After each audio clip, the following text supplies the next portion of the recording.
ඇයි තාත්තේ මොකද්ද ප්‍රශ්නේ? ප්‍රශ්නේ මෙන්න මූ. තෝ වගේ එකක් හදාගත්තට වඩා හොඳ එකක් මං කෙහෙල් පැලයක් හිටවත්තා.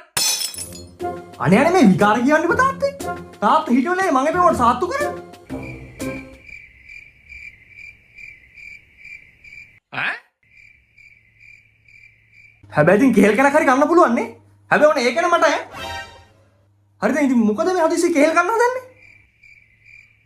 අර දිනෝ 1000ක් සෙනග මැද්දේ හන්දියේ මූ මගේ සරම කැඩුවගේ වැඩක් නේ කරේ. මොනවා? මල්ලි? ලැජ්ජාවක් කියලා දැන් නැද්ද බල්ලෝ? ඔබ මොකද කොහොමද තාත්තේ සරම කැඩුවේ හන්දිය ඇත්තේ?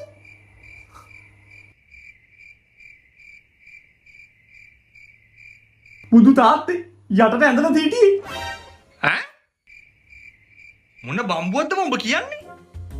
මූ මගේ ඉස්සරහම අර දිනෝ 1000ක් මැද්දේ සිරියාවතිගේ ලොකු කෙල්ලගේ අතේ එල්ලුණා හන්දියේ. හන්දිය මෙතන. අනේ තාත්තේ වෙච්ච දේ දැනගෙන පොඩ්ඩක් කතා කරන්නකෝ. ඇවිදන් එද්දී අර පතරංග මඩවලේ මගේ කකුල ගියා. ඉතින් කකුල නුහුරට ගිහිපු හින්දා මට කරගන්න දෙයක් තිබුණේ නැහැ. ළඟින් ගියේ කොල්ලෙද කෙල්ලෙද බලබල හිටියේ නෑ මම. අතේ එල්ලුණා. පොඩ දැන් සිරියාවති ඇන්ටිගේ දුවගේ සරමද උඹ කැඩුවේ? මොකක්? උඹ මොනවද මේ කියන්නේ? මට උනේ ගහින් වැටිච්ච මිනිහට ගොන යන්න වගේ වැඩක්. තාත්තා මගේ පැත්තට කතා කරෙත් නැහැ. සයිමන් මාමේ මම ඊයේ හම්බුන වෙලාවට ඔය කාට කිව්වා හරක් බඳින්න බා කියලා හන්දියේ. මොකක් හරි අඳුරක් වුණා නම් එහෙම. දැන් වෙලා තියෙන්නේ. කොහෙටද ඔක යන්නේ? මොනවද බල්ලෝ ඔබ කියන්නේ? උඹ කියන්නේ අර දිනෝ 1000 සෙනග මැද්දේ උඹ පැත්තට කතා කරලා මට උඩ බලාගෙන කෙල ගහගන්න කියලාද? උඩ බලාගෙන කෙල ගහගන්න වෙන්නේ නැහනේ තාත්තා මං කියපු එක විශ්වාස කරා නම්. වචනයක්වත් කතා කරේ නෑ මගේ පැත්තට.